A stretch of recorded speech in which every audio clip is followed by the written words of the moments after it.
Hi mga padi, mga madi, gusto nyo bang mag-relax, magpaganda o magpagwapo all in one place? Well, tara! Samahan nyo ako dito sa Euphoria Beauty and Aesthetics sa Katarman. Ngayong araw nga pala ang grand comeback opening ng Euphoria. Kaya naman bilang isa sa mga special guest vloggers, narito kami nina Gab Ventures, Jasmine Jean, Phil Harris, Sir Biyong upang sumuporta. At sa puntong ito ay sinimulan na ni Father ang seremonyas at blessings para sa mas matagumpay at mapagpalang negosyo. At dito naman makikita natin si Madam Nora na masaya para sa ribbon cutting. Congrats! At pagkatapos ng blessing, siyempre hindi mawawala ang masasarap at napakaraming pagkain dito. Siyempre, agad na kami nakigulo at kumuha ng mga pagkain. Baka maubusan pa kami ni Gab Ventures.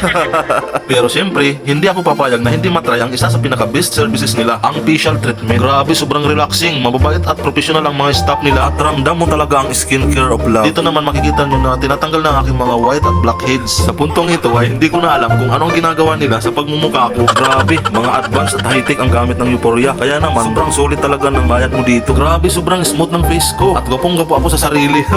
Kaya ano pang hinihintay nyo guys? Punta na kayo sa Euphoria!